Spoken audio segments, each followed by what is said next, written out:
Bismillahirrahmanirrahim. Assalamualaikum warahmatullahi wabarakatuh. Alhamdulillahi rabbil alamin. Wassalatu wassalamu ala ashrafil anbiya wal mursalin. Nahmaduhu wa nasta'inuhu wa nastaghfiruh. Wa na'udzu billahi min shururi anfusina wa min sayyiati a'malina. Man yahdihillahu fala mudilla lahu wa man yudlil fala hadiya lahu. Rabbi shrah li sadri wa yassir li amri wahlul 'uqdatam min lisani yafqahu qawli. Amma ba'd. Alhamdulillah, bersyukur pada Allah Subhanahu wa taala kerana pada malam ni dapat kita bersama. Insya-Allah pada malam ni saya akan sambung kitab Al-Mishkatul Masabih pada hadis yang ke-39. Sebab kitab ini yang ditulis oleh Ustaz Nasim ini ada beberapa hadis yang kita belum sempat habiskan. Di bawah bab adabul khala, disiplin berkenaan dengan bilik air. Hadis yang ke-39. Warawahun Nasa'i anhu an Abi Musa. Imam An-Nasa'i telah meriwayatkan hadis yang sama daripada Abi Musa. Jadi hadis yang ke-39 itu tidak diletakkan teks dia, kerana teks dia betul-betul sama dengan hadis yang ke-38. Seperti yang kita sedia maklum bahawa hadis ini, pengiraan hadis adalah dikira pada riwayat, pada sanad itu. Boleh jadi satu hadis ada 50 sanad, maka dikira 50 hadis. Itu cara pengiraan hadis. Baik, hadis yang ke-40. An Marwan al-Asfar qala ra'aitu Ibn Umar anakha rahilatah mustaqbil al-qiblah thumma jalasa yabulu ilaiha faqultu ya Aba Abdurrahman alaysa qad nuhiya an hadha qala bala innama nuhiya an dhalik fil fada fa idza kana bainaka wa bainal qiblah shay' yasturuka fala ba'sa. Daripada Maryam al-Asfar kata beliau, saya melihat Ibnu Umar mendudukkan unta dia. Anak ni dia duduk, maksud anak ni dalam bahasa Arab, kalau kita nak terjemah kat, dia parking unta dia. Cuma anak ni dia khusus.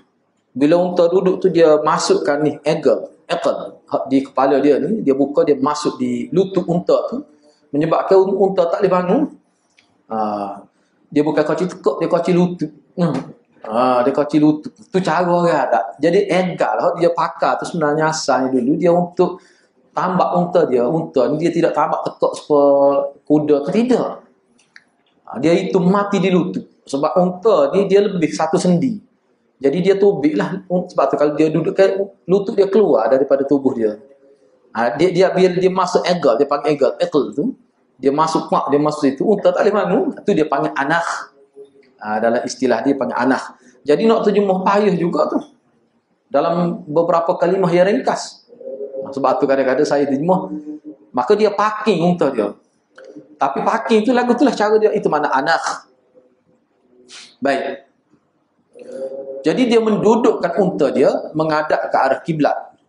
Kemudian dia duduk, lalu dia kencing. Dia begini, ni unta dia, katakanlah ni unta, dia parking unta dia tu seperti yang saya sebut tadi, mana arah kiblat. Jadi dia kencing sebelah sini. Jadi maknanya dia menghadap kiblat lah. Maknanya yang merintangi antara dia dengan kiblat adalah untanya. Itu maksudnya. Baik. Kata Marwan al-Asfar ini, dia kata saya pun kata pada Ibnu Umar, wahai Aba Abdurrahman. Ni kunyah dia. Kunyah Abdullah bin Umar ini adalah Aba Abdurrahman. Sebab anak dia ada yang bernama Abdurrahman. Bukankah perbuatan ini dilarang? Kata Marwan. Dia menjawab, Ibnu Umar menjawab, ya, saya pun tahu. Perbuatan ini dilarang di fada. Fada ni di kawasan yang luas, terbuka, yang tidak ada sutra, yang tidak ada penghadang itu. Itu maksudnya. Jika antaramu dengan kiblat itu ada sesuatu yang mendindingi, maka tidak mengapa.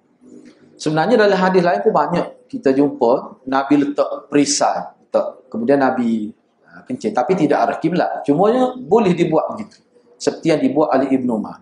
Sebab itulah dalam pengajian hadis-hadis yang berkait dengan larangan menghadap kiblat ni, boleh dikatakan hadis-hadis yang larang menghadap kiblat semuanya berkait dengan kawasan yang luas, kawasan padat. Baik, sebenarnya perkara itu telah kita bincang dalam siri hadis sebelum ini. Baik, hadis yang ke-41.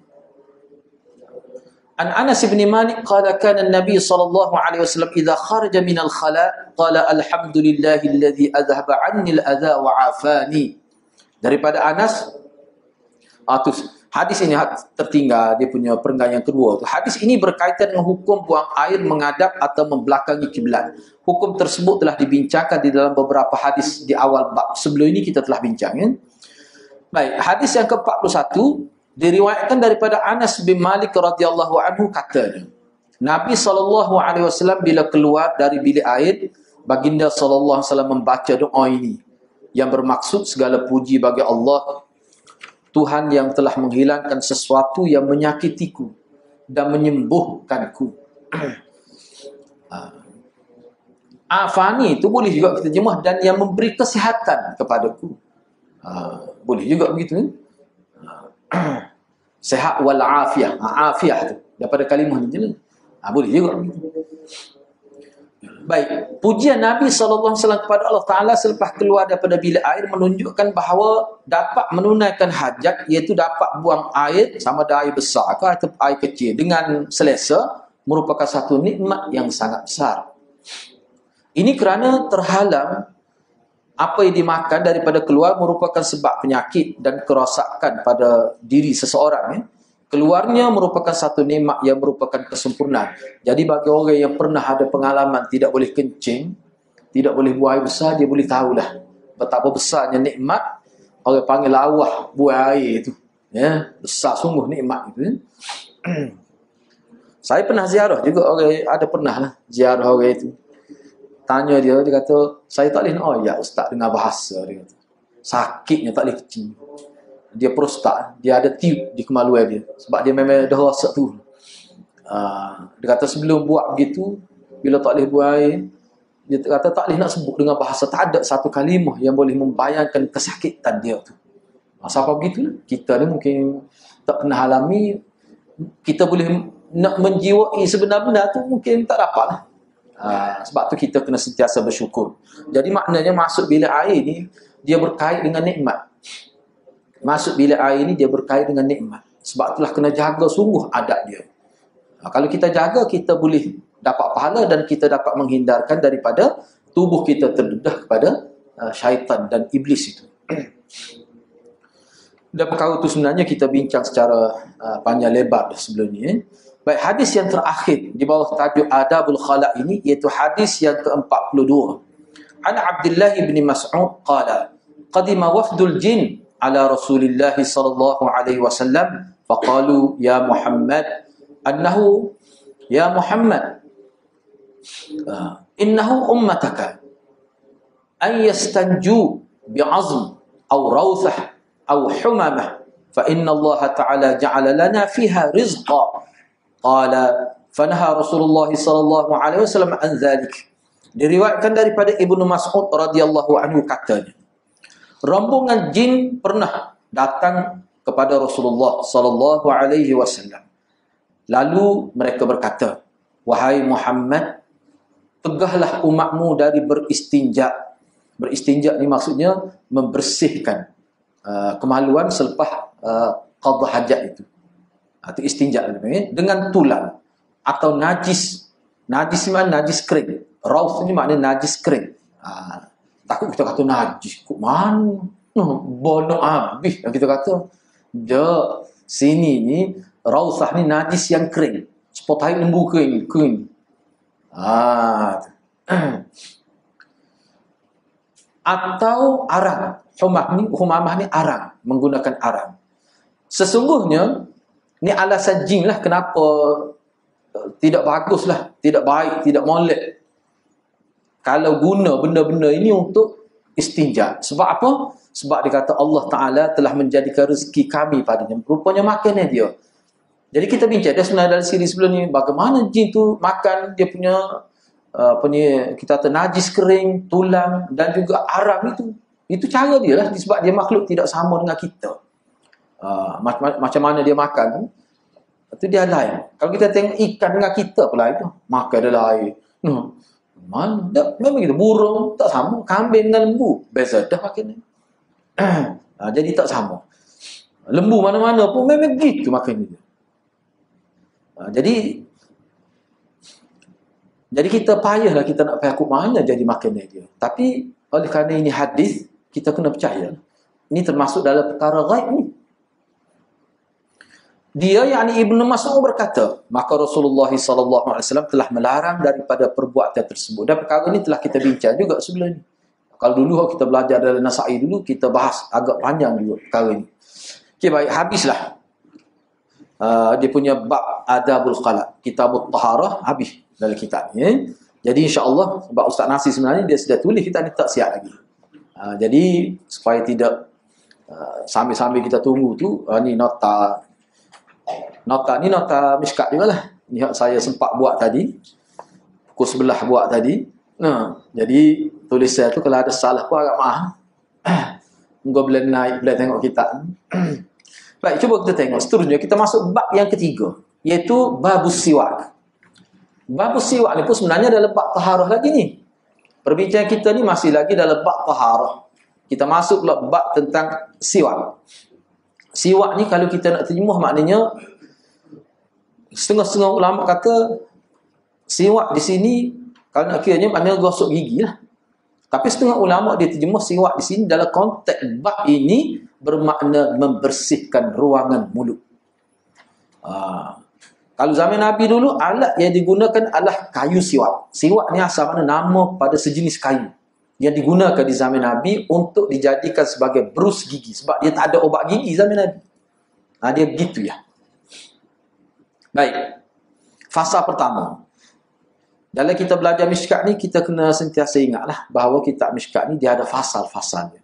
Fasal pertama, kedua dan ketiga. Kalau kita asal dulu, dia 2 fasal ya. Bila dia tukar jadi Mishkat ni, dia jadi 3 fasal. Jadi fasal pertama ni kira-kiranya hadis hak sahih semuanya. Hak Bukhari Muslim ya. Kira-kiranya begitulah. Kalau hak kedua tu bercampur-campur, yang ketiga tu lagi bercampur-campur, ada yang dhaif dan sebagainya. Baik. Cuma ni saya buat ni untuk fasa pertama saja. Cuma satu hadis tu tertinggal. Kita akan sambung dan nota akan datang. Baik, cuba kita tengok. Hadis yang pertama di bawah bab ini, kalau mengikut urutan daripada awal kitab Mishkat, hadis ini adalah hadis yang ke-379. Kalau kita ambil kira daripada awal. Wa an Abi Hurairah anna Rasulullah sallallahu alaihi wasallam qala laula an ashqa ala ummati la amartuhum bis-siwak inda kulli salatin. Diriwayatkan daripada Malik daripada Abi Zinad. Tu asal tu asal tu. Ini saya rujuk dia. Mana kita ambil terus daripada Abi Hurairah. Daripada Abi Hurairah bahawa Rasulullah sallallahu alaihi wasallam telah bersabda, kalaulah aku tidak bimbang menjadi susah kepada umatku, nescaya aku perintahkan mereka bersiwak, yakni gosok gigi atau membersihkan ruangan mulut setiap kali hendak menunaikan salat. Maknanya kena 3 kali, 5 kali paling kurang tu. Tapi aku bimbang perkara tu jadi berat pada umat aku. Susah juga kita. Nah, antara maghrib dengan isya dengan kuliah. Nak sembahyang isya tu kena turun semua. Ataupun kita bawa kayu sugi nah. Seperti setengah-setengah kalangan kita yang buat itu. Itu mana berat lah. Jadi Nabi boleh bayangkan mana itu suatu kesusahan juga. Termasuk dalam kesusahan. Baik, cuba tengok ni sedikit maklumat kalimah ni. Laula. Kata Imam Baydawi, ni boleh tengok dalam kitab apa ni syarah dia lah. Mir'at. Mirqat, ada banyak syarah dia ni. Kata Imam Baydawi, kalimah laula menunjukkan ternapi sesuatu kerana sabit sesuatu. Hadis ini menunjukkan Nabi tidak jadi memerintahkan menggosok gigi setiap kali hendak salat kerana ada kesukaran pada pandangan Nabi. Jadi yang ternafinya adalah perintah. Tak jadi. Mana ternafi perintah supaya digosok gigi setiap kali hendak salat. Sebab apa? Sebab sudah sabit ada kesukaran. Jadi menafi ke sesuatu kerana sabit ni maknanya susah. Nabi yakin memang susah. Kita boleh bayar susah tu. Jadi oleh kerana asas agama ruh, agama Islam ni dia mudah. Agama Islam kita ni mudah, paling mudah. Kalau saya ambil satu contoh saja, semaya mana-mana pun boleh. Kalau dalam agama lain tak boleh. Hindu ke Buddha, dia kena semaya tempat dia. Khusus, kita ni boleh secara pak pun boleh. Kita pergi tengah tu, 4 bulan ke boleh maya tu. Lepas tu orang tengok, ikut dia, tengok. Sah maya, ju'ilat liyal ardu masajidah. Ni dari sudut tu saja nampak mudah ibadat. Tak ada sah upaya. Muhammad Qutub dalam kitab ada syubahat haul Islam, dia kata, dia cabar golongan mustasyrikin, golongan orientalis yang kritik kitab dia tu. Dia kata cuba kemukakan satu amalan agama yang kira-kira susah sehingga kalau nak buat tu mengalami kesusahan luar biasa lah. Cuba sebut satu. Cuba sebut. Mengerjakan haji tu rukun tapi tak cukup duit, tak ada duit, susah musim sekarang ni kita kata Covid ni lah, pandemik ni. Tak wajib pergi, boleh berdosa kalau begitu, boleh membayar kesihatan. Itu agama pada rukun tu. Kalau kita tengok situ saja kita nampak dah bahawa Islam ni dia bersifat, dia panggil murunah. Dalam istilah dia panggil murunah tu syariat, keanjalan syariat. Kalau almarhum Tok Guru Mufti Besar dia kata murunah, dia kata beri, agama jenis beri. Kadang-kadang dia buka, kadang-kadang dia rapat, dia tengok keadaan. Kalau akidah lain, tapi akidah pun setengah-setengah perkara. Kalau dalam keadaan man ukriha wa qalbu muta'in bil iman, kan seseorang dipaksa, dia boleh kata Tuhan dua, boleh lagi. Kalau dipaksa, tu sifat agama tu begitu. Kalau dalam fiqh lagilah luah. Kalau dalam bab fiqh. Baik, cuba kita tengok perbincangan dan pedoman hadis. Yang pertama, hadis Abu Hurairah ini adalah hadis sahih dan dianya bertaraf muttafaq alaih. Muttafaq alaih mana hadis ini mempunyai kedudukan yang tinggi sehingga Imam Bukhari dan Imam Muslim masuk dalam kitab mereka. Mana menepati syarat Bukhari Muslim lah hadis ini. Yang kedua, hadis ini diriwayatkan oleh imam-imam hadis. Misalnya Imam Nasai, Imam Bukhari, Muslim, Abu Daud, Tirmizi dan Ibnu Majah. Yang ketiga, kata Imam An-Nawawi dalam Muwatta mengikut riwayat dari Ibnu Syihab, dari Humaid, dari Abu Hurairah, beliau menyebutkan laula an yashqa. Tadi laula an ashqa. Ni laula an yashqa ala ummatihi la amarahum bisiwak ma'a kulli wa kulli wudu'in. Ni Abu Hurairah sebut. Abu Hurairah sebut. Ni dia panggil riwayat dengan makna. Riwayat dengan makna. Riwayat dengan makna mana tidak betul-betul lafaz seperti yang Nabi sebut. Sebab tu terjemah dia cuba tengok. Jika tidak akan menyusahkan umatnya. Nampak tu bukan Nabi kata tu. Kalau Nabi kata, dia kata umat aku lah. Ni dia panggil, tapi serupa makna tu sama dengan hal di atas tadi. Ini dia panggil riwayat dengan makna lah kira-kiranya. Mengikut ulamanya. Tak apalah walaupun ada pertikaian di bawah tu. Jika tidak akan menyusahkan umatnya. Beliau, yakni Nabi SAW akan menyuruh umatnya, yakni menyuruhnya, yakni umatnya menggosok gigi setiap kali berwudu. Setiap kali berwudu. Hak ni mengikut ulama berwudu ni berwudu, wudu wajib. Kena tanda, wudu ni wudu wajib. Wudu wajib ni wudu yang menjadi syarat untuk sah semaya. Dia panggil wudu wajib. Kalau hak kita ambil biasa wudu ni, hak tidak nak semaya, dia panggil wudu sunnah tu. Hak ni wudu ni kalau tak ambil dia tak boleh semaya. Itu maksudnya wudu yang wajib. Abu Hurairah, ni komentar daripada ulama lah. Abu Hurairah tidak menyatakan dengan jelas kenyataan ini dari lidah Nabi SAW. Ataupun daripada Nabi, dia tak sebut. Maknanya daripada terjemahan ataupun daripada teks itu kita nampak ni kata-kata dia. Sebab tu dia ada lain, itu makna dengan hak atas tadi tu. Jadi Abu Hurairah tidak menyatakan dengan jelas kenyataan ini adalah daripada Nabi SAW. Ibnu Abdul Bar menyebutkan hadis ini hukumnya marfu'.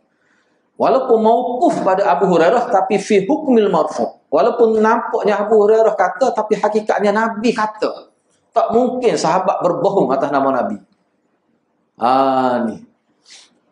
Tak mungkin. Sesungguhnya Imam Asy-Syafi'i rahimahullah telah meriwayatkan hadis ini daripada Imam Malik secara marfu'. Maknanya kalau kita tengok riwayat Imam Syafi'i, hadis ni Abu Hurairah ni mana ada sebut Nabi kata. Ada sebut dalam riwayat Imam Syafi'i daripada Malik lah, daripada guru dia Imam Malik secara marfu'.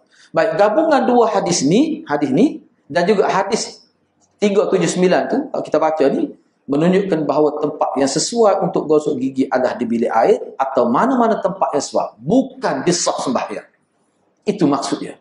Difaham gitu. Sebab apa, cuba perhati hadis yang kita atas tu, hadis yang kita bincang ni maknanya bersiwak setiap kali hendak menunaikan salat. Hadis yang di bawah ni, riwayat daripada Abu Hurairah ni, setiap kali hendak berwudu. Maknanya sebelum berwudu. Wudu ni mana ambil wudu? Tu tempat wudu tu, di bilik air. Jadi sebab tu ulama faham tempat gosok gigi untuk salat, kerana nak salat adalah di bilik air ataupun tempat yang sesuai, bukan di dalam saf sembahyang. Baik, yang keempat, ulama berselisih pendapat tentang hukum menggosok gigi, adakah wajib atau sunat. Majoriti ahli ilmu berpendapat ianya tidak wajib. Tidak wajib. Gosok gigi ni wajib ke tidak bila nak semaya maksud, ataupun semata-mata gosok gigi tu wajib ke tidak. Majoriti ahli ilmu berpendapat tidak wajib. Bahkan sebahagian ulama mendakwa hukum tidak wajib adalah ijma'. Siapa ada yang kata ijma'? Maknanya ijma' ni tak ada bantahan daripada ulama yang diterima pendapat mereka. Imam Al-Ghazali dan Imam Al-Mawardi telah meriwayatkan bahawa Ishaq bin Rahawai telah menghukumkan wajib gosok gigi setiap kali nak salat. Wajib dia kata. Sebab ada makna perintah tu. Hadis lainlah selepas ni kita tengok. Baik, tak apalah. Dia kata wajib. Sesiapa yang meninggalkannya dengan sengaja, tak sah salat dia. Buat dia. Kok dia pakai tu. Tapi jumhur ulama tidak begitu. Daud Az-Zahiri mengatakan wajib, tapi tidak syarat. Maknanya kalau buat sah sembahyang, tapi berdosa. Itu makna wajib, tapi bukan syarat. Kalau bagi dalam mazhab Syafi'i, dia gini, mana syarat dengan wajib ni beza. Syarat ni kalau tak buat tu jadi tak jadi sembahyang. Kalau wajib ni mana tinggal tu sah sembahyang tapi dosa. Itu makna dia. Jadi maknanya bagi Daud Az-Zahiri sah sembahyang, tidak seperti mana Imam Ghazali dengan Al-Mawardi kata tadi, tapi berdosa. Baik, yang kelima kata Hafiz Al-Iraqi, hadis yang sedang dibincangkan ini iaitu hadis 379 ini menunjukkan maksud perintah sebenarnya. Maksud perintah. Misalnya hadis Umamah misalnya. Hadis yang sedang dibincangkan ini tidak mengandungi maksud perintah. Itu kata Hafiz Iraqi. Zahir hadis ini tak ada mana perintah tu. Ni yang kita bincang ni. Baik. Namun ada beberapa hadis lain yang menunjukkan maksud perintah. Tapi dalam bab gosok gigi ni, kalau tengok hadis lain, dia ada tu perintah daripada Nabi. Hak ni tak ada orang kita bincang ni. Misalnya, hadis daripada Umamah. Istaku fa inna siwak matharatul lil fami. Maksudnya gosoklah gigi kerana gosoklah gigi kamu kerana gosok gigi adalah pembersih mulut. Jadi istaku tu dia perintah tu. Gosoklah oleh kamu. Mana perintah tu? Asal makna perintah ni lil wujud, untuk menunjukkan wajib. Itu ada sebahagian ulama kata gitu. Baik, tak apa, kita tengok lagi. Ada beberapa hadis lain yang menggunakan kalimah istaku dan ada hadis yang menggunakan kalimah alaika bisiwak. Maksudnya wajib ke atas kamu bersiwak. Sama ada istaku ke, maknanya gosoklah gigi oleh kamu. Ataupun alaika bisiwak, maknanya wajib ke atas kamu bersiwak. Mana kalau kita tengok secara zahir itu maknanya ini perintah daripada Nabi ni. Baik. Para ulama telah membuat penelitian terhadap hadis-hadis yang mengandungi maksud perintah dalam bab perintah gosok gigi ni. Jadi hadis-hadis yang Nabi perintahkan supaya gosok gigi, tidak ada satu pun yang sahih. Tidak ada satu pun yang sahih. Dia panggil hadis qauli, dia panggil hadis qauli. Hadis yang Nabi sebut, bukan Nabi yang Nabi buat. Ramai juga di kalangan ulama yang menyebutkan bahawa dalam hadis yang dibincangkan ini ada maksud perintah, tetapi perintah itu tidak menunjukkan wajib, tetapi sunat saja. Sunat saja. Ini pendapat jumhur ulama. Ini pendapat jumhur. Jumhur ni bukan majoriti. Jumhur ni jumlah boleh jadi 90%. Bukan 51% tidak. Itu makna jumhur. Baik, yang keenam. Pandangan ulama berkenaan gosok gigi selepas gelincir matahari bagi orang yang berpuasa. Kalau tempat kita ni busuk pengeh mulut, tak boleh gosok gigi. Saya ingat di sekolah dulu kan, mak saya mandi tu jangan digosok gigi. Enggak kelik sekolah kan. Kau mau gitu ya lah. Apa? Kurus puasa. Kurus. Kita masa tu memang tak mak mana pun. Nah, kurus pula puasa. Takutlah kitanya. Gitu lah. Jadi, saya ingat dulu masa di sekolah harap tu, memang guru besar. pukul 12 lebih tu, sebelum dia habis, sebelum zuhur, dia takut tak gelincir matahari, masuk waktu zuhur lah. Bau besar, gosok gigi dulu. Bau besar, takut dia gelincir matahari. Lepas hasal lagi lah. Nah, baik. Cuba tengok pandangan ulama bagaimana. Jadi ulama ni berbeza lah dalam bab ni. Misalnya Imam Nawawi, tokoh besar dalam mazhab Syafi'i, Imam Nawawi kata, masyhur dalam mazhab kita Syafi'i hukumnya makruh. Sebab tu dia panggil makruh. Ataupun dosa kecil. Ibn al-Muzir meriwayatkan pendapat ini, yakni pendapat yang makruh ni dari Atha, Mujahid, Ahmad, Ishaq, Abu Thawr. Ibn Sabah meriwayatkan. Ini jugalah pandangan Ibn Umar, Auza'i, Muhammad bin Hasan. Ramai juga yang kata makruh tu. Tak apalah. Ibn Muzir juga ada menyebutkan antara ulama yang memberikan kelonggaran menggosok gigi sepanjang hari adalah An-Nakhai, Ibn Sirin, Urwah bin Az-Zubair, ni sahabat ni, Malik dan Ashabur Ra'i. Ashabur Ra'i ni maknanya Ashabur Ra'i ni dia ada satu istilah khusus sebenarnya, Ashabur Ra'i ni. Mana orang yang lebih mendahulukan akal lah kira-kira. Dia tengok lebih pada logik tu. Az-Zahiri itu sebahagian daripada Ashabur Ra'i. Baik. Tak apalah. Hukum mana pun mereka ini tidak sesat. Tak ada masalah. Cuma dia lebih tengok. Kalau hadis Nabi itu dia banyak lebih tengok apa maksud Nabi sebut. Dia lebih banyak ke arah tu. Bukan salah dia ni. Dia ni tak ada masalah. Apa kata dia? Ibnu Muzir juga menyebutkan antara yang berpendapat ada kelonggaran, maknanya tidak ada makruh-makruh apa, boleh siapa ke buka puasa boleh. Antaranya Umar sendiri, Ibnu Abbas dan Aisyah radhiyallahu anha. Maknanya kalau kita perhatikan di sini, tujuan saya sebut ni nak suruh nampak bahawa dalam bab fiqh ni tak selalu pelik dah, sampai sahabat pun hilang dia. Sebab itulah Syekh Waliullah Ad-Dihlawi dia ada risalah kecil, ada dengan saya berapa tak siapa pun 30 muka surat. Dia kata perbezaan, kenapa berlaku perbezaan dari segi fiqh sama sahabat, apa sebab? Pada tak luah lagi dia punya perkembangan ilmu pada waktu, tapi sudah ada dah khilaf. Sebab kita sebut lah setuh maluai, so batal pak kita ni setuh maluai batal seraya lah. Saya Ali kata aku tak ada apa-apa, supposed to lim, supposed to hidung. Dalam mazhab Syafi'i kita belajar ke setuh kau ni batal. Kau ni tak apa ni, gitu. Kau ni lagi lah, gitu tak ada masalah langsung. Jadi kalau kita tengok dalam perbahasan tu kan, iyalah itu pandangan ulama lah. Tapi kalau saya nak ada beberapa sahabat lagi, tak ada apa, anggota kita tu. Cuma bahaya dia kata logik, setuh batal. Tapi setuh najis tak batal, setuh air kecil tak batal. Tak kira zakah kita lebih najis pada air kecil. Logik juga tu. Setuh najis, tak batal, macam mana kena basuh dia tangan. Baru boleh sembahyang. Tiba-tiba setuh malu aja jadi batal. Ke mana dia? Cuba ya. Cuba logik ke mana? Lepas tu ada sandaran pun ada hadis lain lah yang menyokong pandangan itu. Gitu lah. Nak ayatnya khilaf. Lepas tu kita nak pakai batal. Pakai gini. Tak siapa marah tu. Cuma kalau kita tahu kan lebih baik dia jadi tenang. Kalau ada orang kata tak batal pun, kata pelik apa sama sahabat kita. Dia jadi model lah. Ni kalau tak tahu, kesal dia tahu. Dia bawa tu sama muda patut. Tu jadi masalah.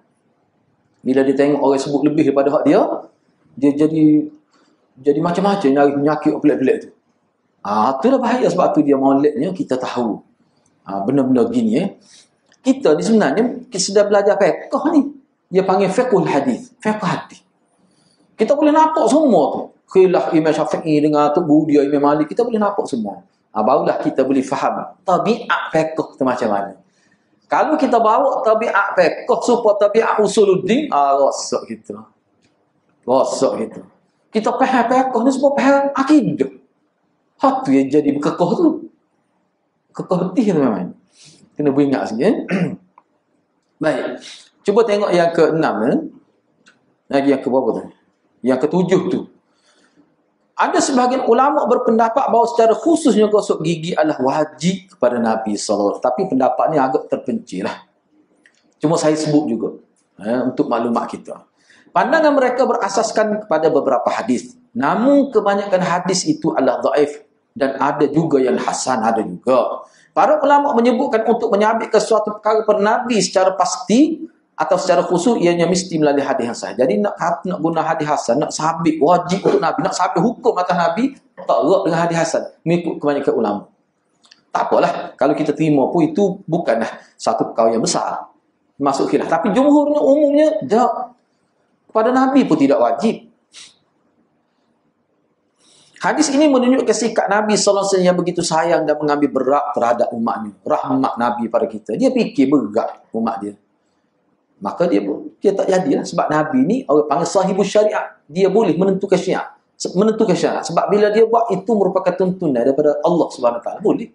Sebab tu Nabi dia banyak fikir tentang keadaan umat dia. Baik, kita pergi kepada hadis yang kedua, iaitu hadis yang ke-380. Wa an Shuraih bin Hani qala sa'altu Aisyah. Kalau nak tanya, kalau ada nak tanya boleh terus tanya. Kalau nak tunggu di akhir tak ingat nak tanya ke apa. Kalau ada litah boleh tanya, terus tanya, tak apa. Okey, saya terus pergi.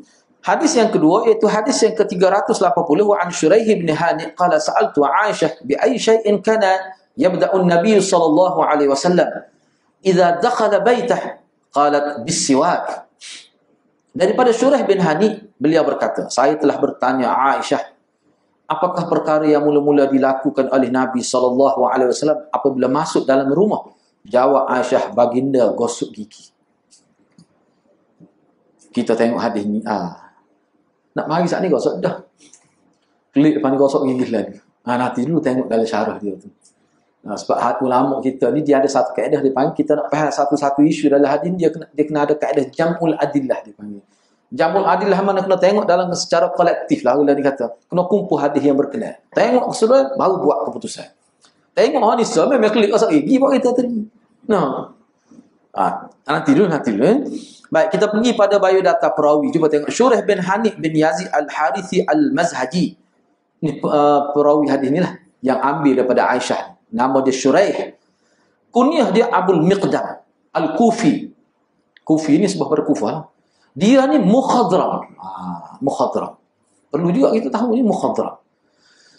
Dan seorang yang thiqah berperang bersama Ibnu Abi Bakrah di Sijistan pada tahun 78 Hijrah. Ada ulama menyebutkan umur dia 120 tahun. Antara sahabat yang umur panjang. Apa dia maksud mukhadram? Cuba tengok bawah tu.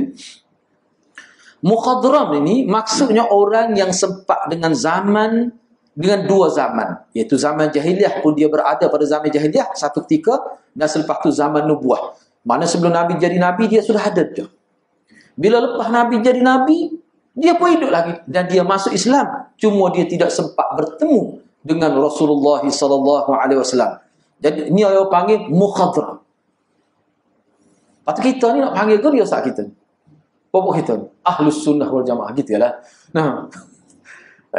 Mukhadram ni kena ingat, orang yang hidup zaman jahiliah, mana sebelum Nabi jadi Nabi dan selepas Nabi jadi Nabi pun dia ada lagi, dan dia masuk Islam. Cuma dia tidak disenaraikan sebagai sahabat sebab dia tidak sempat bertemu Nabi. Dia panggil mukhadram. Lebih kurang 40 orang ulama kata ada jenis gini. Setakat catatan ulama. Sebahagian ulama menyebutkan bilangan mereka lebih kurang 40 orang. Tidak pasti tapi disebut gitulah kita. Mukhadram dia panggil. Istilah tu. Istilah. Sebab tu setengah-setengah tu dia menangis. Oh, sedih. Tidak tersenarai sebagai sahabat. Malah kita jumpa. Kita tak mimpi. Moga sahabat ni mo. Tak mana dia tak. Dia kalau mimpi tak jadi. Dia jumpa secara yaqazah tu. Jumpa secara yaqazah tu. Ada. Sebab tu dia tidak dinamakan sahabat. Ni Syurah. Kena ingat tu. Shuraih bin Hani bin Yazid Al-Harithi Al-Mazhaji Al-Kufi. Salah gitu. Baik, seterusnya, beliau adalah penduduk Yaman, tinggal di Kufah. Sebab tu dinamakan Kufi, nisbah pada Kufah. Dia ni antara pendukung Khalifah Ali radhiyallahu. Dia ni antara orang yang menyembelahi Ali ketika berlaku konflik di antara Ali dan Muawiyah. Sempat dengan Nabi namun tidak pernah melihat. Sempat dengan zaman istilah tu. Sempat dengan zaman Nabi namun tidak pernah melihat baginda sallallahu alaihi wasallam. Bukan sempat dengan Nabi, malah sempat dengan zaman Nabi. Tertinggal lagi. Beliau meriwayatkan hadis daripada Abu Hurairah, Umar, Ali, Sa'ad ibn Abi Waqqas, Aisyah dan ramai lagi di kalangan sahabat. Maknanya tabi'in lah. Tabi'i. Tapi orang panggil mukhadram. Tabi'i yang mukhadram. Antara orang yang mengambil riwayat daripada Syurah ini adalah dua orang anak dia nama Muhammad dan Miqdam. Sebab tu dia nama Abu Miqdam, ayah Miqdam. Sebab anak dia ada nama Miqdam. Sya'bi, Hakam bin Utaibah dan lain-lain lagi ramalah. Baik, perbincangan dan pedoman hadis ini. Yang pertama, hadis Aisyah ini adalah sahih dan ianya terdapat dalam Sahih Muslim. Hadis ini ada dalam Sahih Muslim. Yang kedua, sunat gosok gigi ketika masuk dalam rumah. Rumah di mana? Rumah kita lah. Bukan rumah orang, rumah kita. Tempat kediaman kita. Perkara ini disebutkan dengan jelas oleh Abu Syamah dan Imam An-Nawawi. Kata Ibn Daqiqil Id, tentang sunnahnya amalan ini disebutkan hampir dalam semua kitab ulama fiqh memang sebut sunat gosok gigi tu. Cumanya kena ingatlah, hak ni saya rasa ada sebut kat sini. Bawah tak ada sebut. Dia sebenarnya hak ni berkait dengan balik dari musafir. Enggak kalau rumah balik belakang tu ya dak. Kita mari seorang tak termasuklah hadis ni. Tak ada sunat tu. Tak ada nak bang mulut tu. Baik. Hikmat di sebalik sunnah ini, apa dia hikmat dia? Balik daripada musafir perjalanan jauh, umumnya perjalanan jauh ni dia akan banglah mulut tu. Kecuali kalau ada orang jenis duduk kalau kecek tak berhenti, mungkin tak bang. Mungkin tak bang tu. Ni kalau tak kecek ke dia bang lah. Sebab dia tak ada aktiviti, dia duduk mampak gitu dah. Jadi dia bang. Sebab tu molek tu. Hikmat dia apa? Yang pertama, husnul muasyarah dengan keluarga.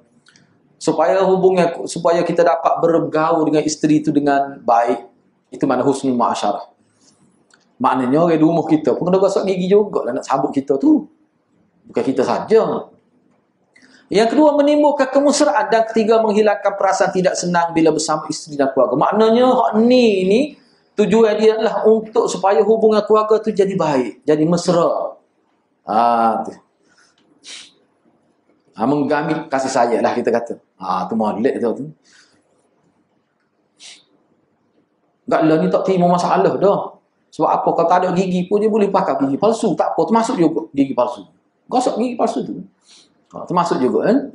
Yang keempat, Hafiz Iraqi menyebutkan ditekankan amalan gosok gigi dalam Islam pada beberapa keadaan. Hafiz Iraqi mengikut kajian dia tengok, dia buat pernyataan. Dia kata sebenarnya kalau kita tengok, maknanya dalam hadis-hadis Nabi ditekankan gosok gigi ni dalam Islam ni lah, sunat ni dalam beberapa keadaan dia kata. Yang pertama, ketika berwuduk untuk salat. Itu dalam hadis tu. Ni wuduk wajib lah. Wuduk wajib. Tapi kena beringat juga kalau mengikut doktor gigi, kalau gosok tu kerak sangat, dia boleh menyebabkan haus juga pada gigi. 3 kali tu kira-kira sudah sempurna. Sebab itulah, dalam ini saya tak sebut kan. Dalam syarah Tawdihul Ahkam, syarah Bulughul Maram, dia ambil pensyarah tu dia sebut beberapa pandangan daripada doktor. Mana gosok gigi terlalu kerak ni sebenarnya dia boleh membahayakan gigi juga. Sebab itulah setengah-setengah ulama kata, mana kita gosok gigi ni sebenarnya dengan maksud untuk membersihkan ruangan mulut. Biasanya mulut kita berbau ni kerana ada makanan bila kita makan. Contoh yang kita kata daripada maghrib sampai kita tak makan apa pun, boleh jadi mulut berbau. Satu, kalau kita berkomor sudah dapat kelebihan. Sebab dia maksudnya mathharatul lil fam. Akan jumpa hadis lepas. Mathharatul lil fam ni untuk membersihkan ruangan mulut. Jadi bersih ruangan mulut tak semesti gosok gigi, guna Listerine boleh. Watama tu sebenarnya dia ada kesan pada kesan. Sebab tu kalau di Mekah ni, sebab ada mutawif lama lah dia sebut, dia kata ustaz, kita duduk di masjid ni, dia adalah cara nak kawal ni. Kalau orang tak ada penyakit orang normal nak suruh tahan kecing boleh tu, cara minai dia ajarlah cara dia. Salah satunya tak suruh bau mulut, kunyah watama tu dia hilang bau mulut. Salah satu, jangan makan banyak smoothie sudah. Makan banyak kan jadi nak pergi bilik air lah pula ni. Tu salah satu. Jadi maknanya kalau dengan maksud hilang bau mulut, memang tercapai maksud. Boleh sunnah. Boleh pahala. Baik, seterusnya cuba tengok.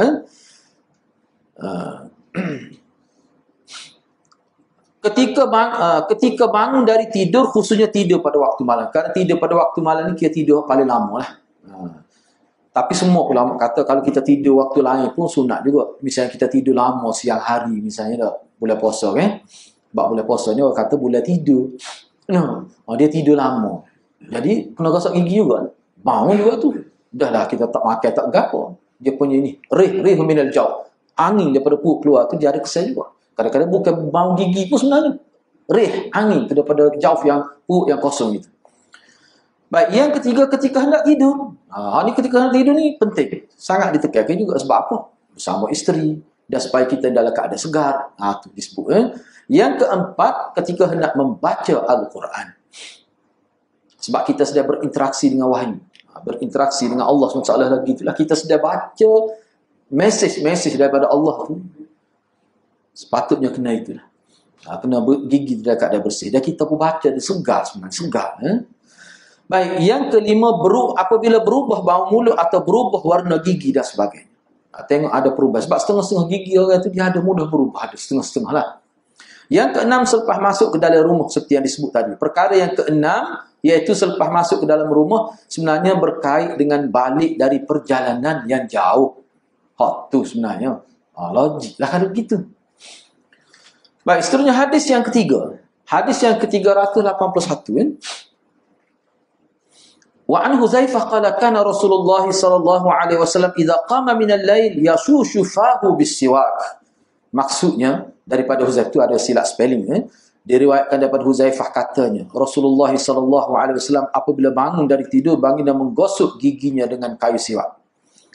Yashushu ni dia buat gini dia buat gitu. Kena pada lidah tu ulama kata. Bukan gosok gigi saja. Bila dia buat tu kena makna cuci tu sekali dengan lidah. Buat gitu. Acak kali. Tu. Ada setengah ulama kata Yashushu ni buat gitu lepas tu dia pusing. Dia sebenarnya gosok gigi. Kalau kita tengok dalam hadis Nabi, ulama bincang kalimah yang digunakan, dia menunjukkan pusing itu sebenarnya. Dia buat gitu. Dan saya tengok sesuai dengan doktor pergigi sebut. Dia tak boleh kita buat gitu. Dan bahkan ada hadis Nabi lagi. Nabi tak benar. Kita gosok gigi buat tu naik gitu. Sebab dia boleh merosakkan gusi. Mana Nabi sebut dah kami dulu. Enggak lah ni kan doktor dia sebut gitu. Kita gosok gigi. Dia tunjuk dah gigi. Hop sapiring tu. Dia buat gitu. Dia pusing gitu. Cara gosok gigi. Bukan kata gitu. Dia boleh jadi rosak gigi. Asal. Lepas tu dalam hadis pun ada sebut. Maknanya dulu kayu sugi. Bila nampak kayu sugi tu pendek tu. Dia kerak. Dia katak semula pelembung. Mula jadi panjang. Maknanya ke dia? Maknanya buah gigi kena tukar juga. Jari-jari tu. Jangan sampai habis bulu tu. Tak tukar lagi. Bahaya. Dia tak boleh. Maknanya kalau kita tengok dalam hadis Nabi ke. Kita kata lengkap dah. Cuma kita boleh kita kita kata bawa lebih detail lagi. Maknanya pernyataan ada pernah sebab itulah hadis-hadis ni sebenarnya wahyu lah. Maknanya dia ada isyarat-isyarat. Bila ulama bahas ada sebut, memang ada sebut. Baik. Cuba kita tengok lagi. Baik, kana Rasulullah sallallahu alaihi wasallam.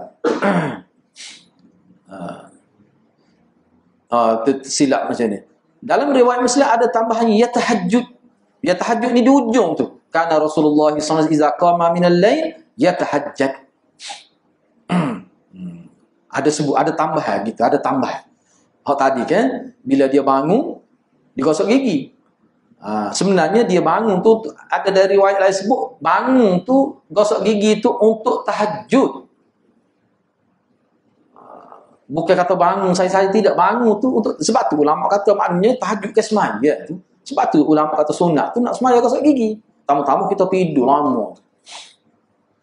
Gitu Huraian yang kelima, yashushu fa menggosok gigi hingga hilang bau yang tidak menyenangkan. Cuma saya tidak masuk di sini lah. Dalam kitab lain dia ada sebut yashushu tu maknanya dia gosok tu mana buat tu kira-kiranya berkali-kali supaya hilang. Sebab kalau kita gosok tapi tak hilang, mana tak tercapai maksud tu. Sebab itulah dalam kitab-kitab baru dia kata zaman kita ni sebenarnya lebih tercapai maksud itu sebab dia banyak bahan. Bahkan obat gigi tu banyak pilihan yang sesuai dengan keadaan gigi seorang. Kalau gigi berbau dia ada yang sesuai. Lepas tu ada pula cara tertentu. Kalau orang Islam buat, ada saya guna tu. Ada tapi mahal sikit, beza RM3. Tetapi lebih selesa. Kita guna tu. Bila kita berkum, misalnya contohnya, kita bawa kenderaan lama sikit. Kita tak makan apa pun. Tak kita nak gosok gigi pula. Kerana sejak kita nak pergi nak sapa tempat kuliah tu dah. Kita pun boleh berkoma. Itu tercapai maksud ini. Sebab itulah ulama kata, ni selepas ni kita akan bincang, tapi sempat kena tahu, panjang juga hadis itu tu. Mana ulama memperluaskan makna gosok gigi itu apa. Sebab ada hadis, as-siwak matharatul lil fan wa mardatul lir rabbi. Nabi sebut. Gosok gigi ni sebenarnya hakikatnya membersihkan mulut dan untuk mencapai redha Allah. Ulama bincang hadis itu.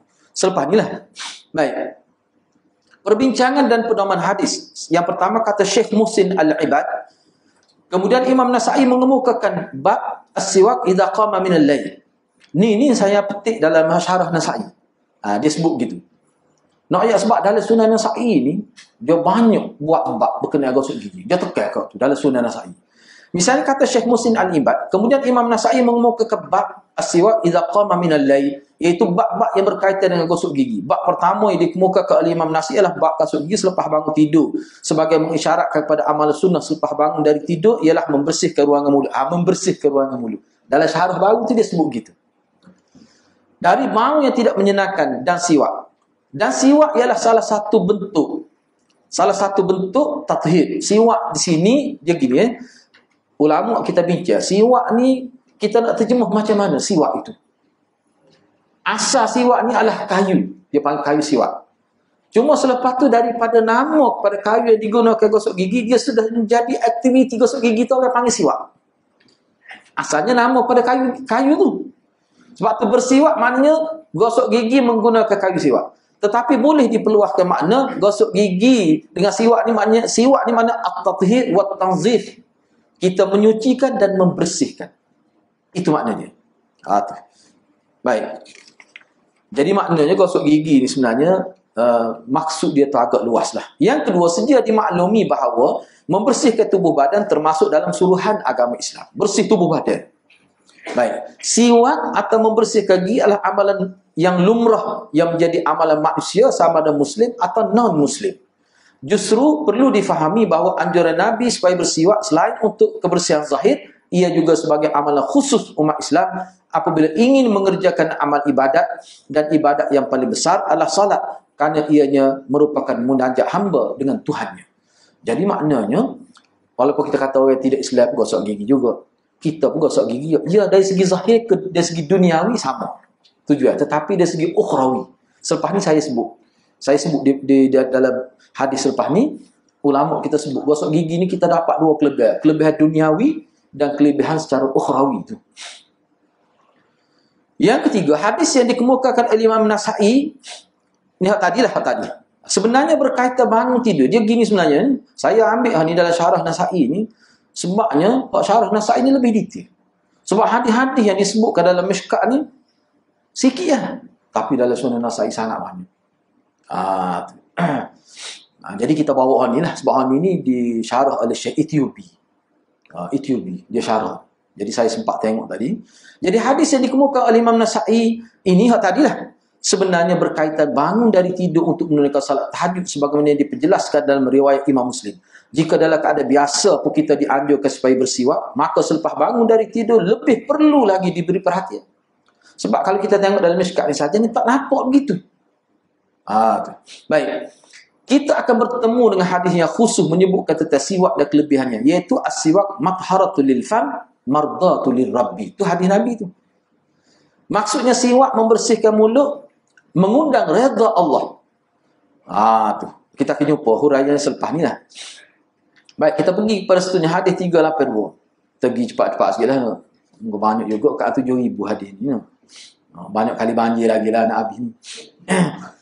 Hadis yang keempat ni. An Aisyah qalat qala Rasulullah sallallahu alaihi wasallam ashrun min al-fitrah qassu syarib wa i'fa'u al-lihyah was-siwak wal-istinshaq bil-ma' wa qassu al-azfar wa ghaslu al-baradim wa natfu al-idti wa halqu al-'anah wa intiqasu al-ma'.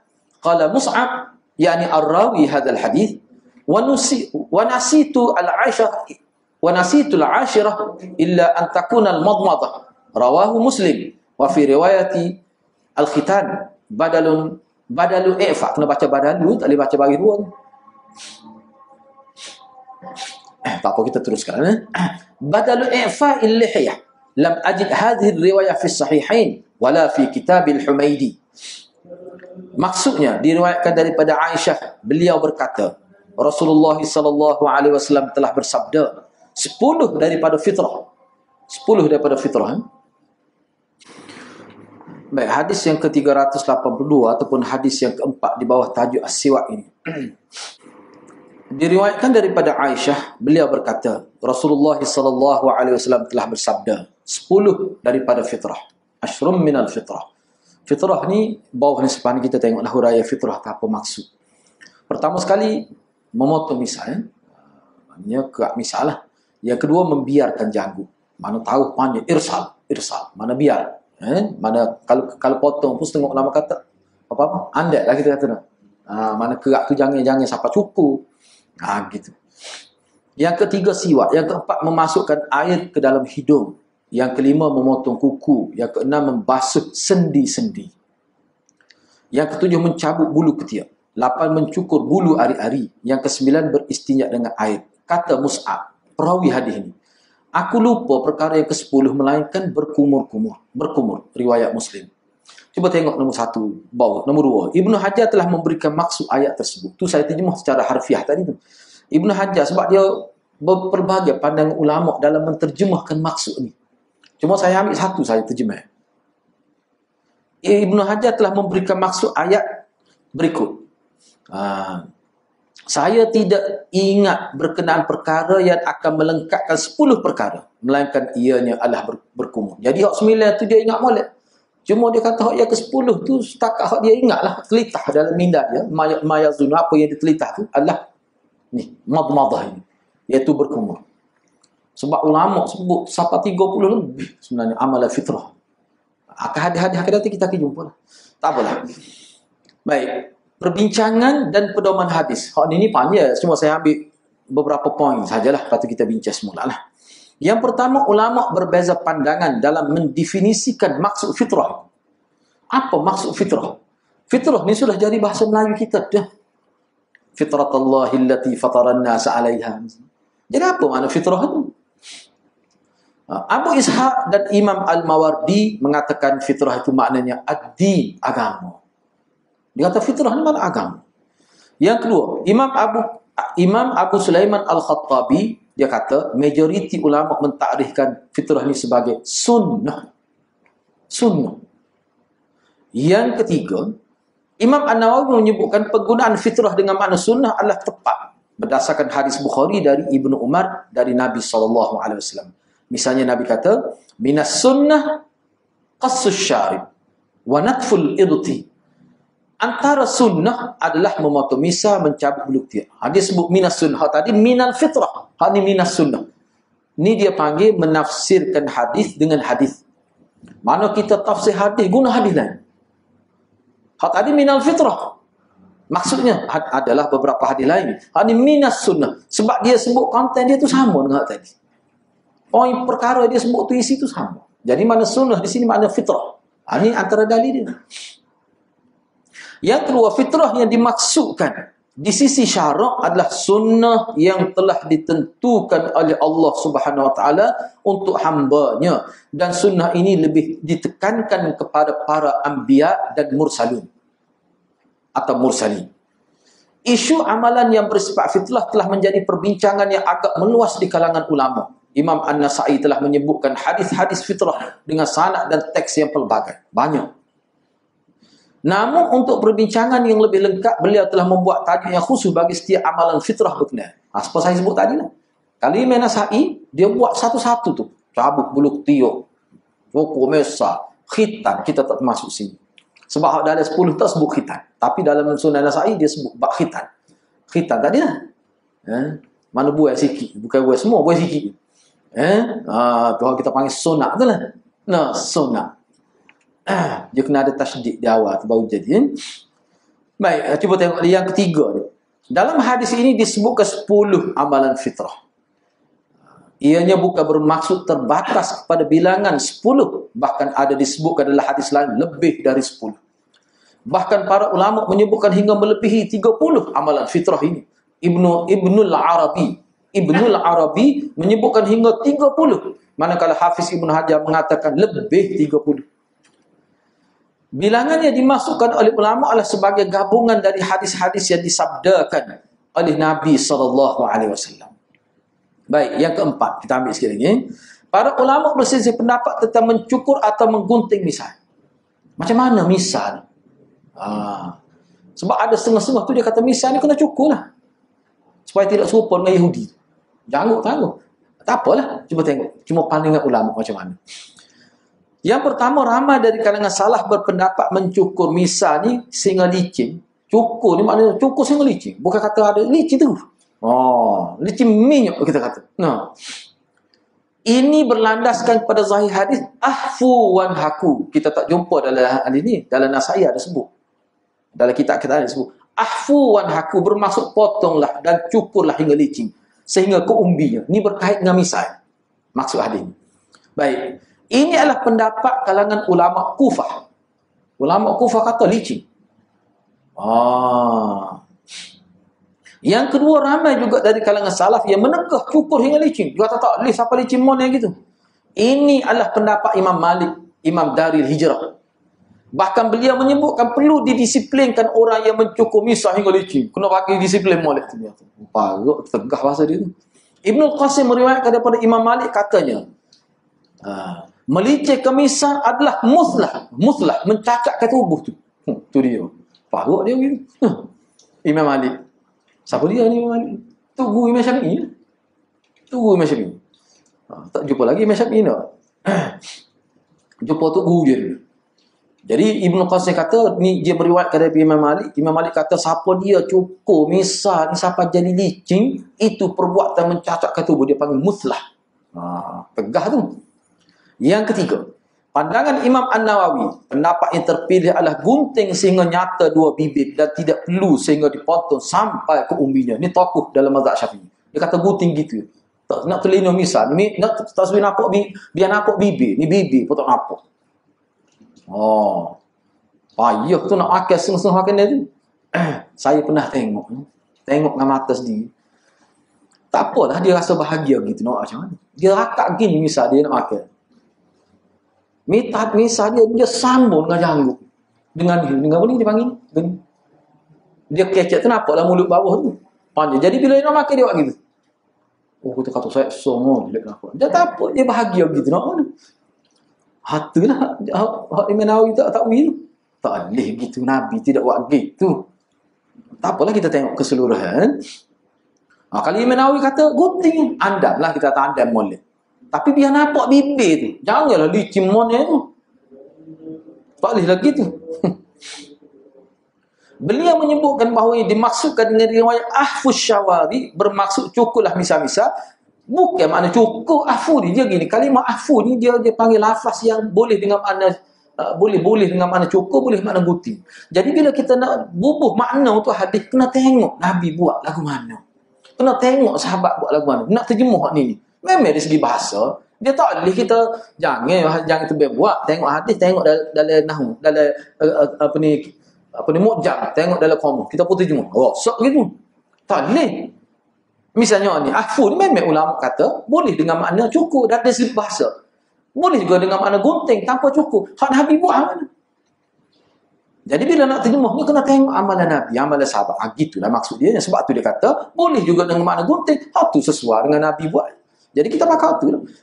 Adalah gunting bahagian yang panjang dari dua tepi bibir. Demikian juga pandangan Imam Malik dalam Muwatta gitu juga. Digunting misal sehingga jelas tepi dua bibir. Ni bibir atas ni lah, ada tepi dia. Biar nampak bibir dengan jelas. Supaya tidak terganggu masa makan. Yang keempat, kenyataan Al-Allamah Ibnul Qayyim. Adapun Abu Hanifah, ni kata Ibnul Qayyim, Imam Abu Hanifah, Zufar, Abu Yusuf dan Muhammad, mereka berpendapat rambut dan misal lebih afdal dicukur licin berbanding kerak pendek. Buluk dia kata, misal bukan sekat misal pakai rambut tu. Molek gitu dia kata. Lebih afdal, bukan kata wajib, lebih afdal. Kalau pakai ni kena cukur, nak afdal. Bagi dia lah. Yang kelima, Imam Nawawi meriwayatkan dalam Syarah Muslim, sebagian ulama mengutarakan pandangan at-takhyir. Takhyir ni mana diberi pilihan, nak cukur boleh, nak gunting pun boleh. Ada juga riwayat dia sebut gitu. Yang keenam, kata Imam Tahawi, ini tokoh-tokoh besar ni, kalangan sahabat yang berpendapat ihfa. Ihfa sini maknanya cukur hingga licin. Abu Sa'id, Abu Usaid, Rafi', Khudaij, Sahal bin Sa'ad, Abdullah bin Umar, Jabir dan Abu Hurairah. Namun ni dia kata molek cukur sampai licin. Misal ni. Orang sambil sahabat ke lah dia. Tak so pelik lah. Saya ambil sikit lagi sampai habis itulah. Kata Hafiz Ibn Hajar yang ketujuh, kata Hafiz Ibn Hajar dalam kitab dia Al-Fathul Bari, Fathul Bari diriwayatkan daripada At-Tabari, pendapat takhyid, iaitu diberi pilihan sama ada cukur hingga licin atau gunting. Beliau menyebutkan sunnah menunjukkan dua perkara berikut, cukur dan gunting, dan tidak ada pertemuan antara keduanya kerana al-qassu adalah gunting sebahagian, manakala al-ifa adalah gunting keseluruhan yang memberi erti cukur. Tapi ada juga ulama kata tidak mesti cukur, khilaf lah dari segi bahasa. Baik. Keduanya sabit melalui hadis, maka dibolehkan buat pilihan. Nak cukur boleh, nak gunting nipis pun boleh. Kata Ibn Hajar, pandangan At-Tabari adalah kuat dan menempati hadis-hadis yang menyebutkan kedua-dua. Ini tahu Syafi'i. Ibn Hajar ni tahu Syafi'i. Maknanya dia kata nak cukur boleh, nak gunting pun boleh. Boleh dah, kau ikutlah. Tu. Yang kelima tu rasanya kita ambil semula lah. Minggu depan insyaAllah. Bab panjang juga tu. Gitulah. Jadi saya rasa setakat itulah dulu. Jadi insyaAllah minggu hadapan kita akan sambung nota ni lagi. Sambung nota. Okay, ada apa-apa persoalan ni? Kalau nak tanya ni berkaitan ni. Okay, kalau tidak ada apa-apa persoalan, kita tangguh setakat itu dulu. Mudah-mudahan Allah berkati kita semua. Aku qauli hadza wa astaghfirullahalazim li wa lakum. Wassalamualaikum warahmatullahi wabarakatuh.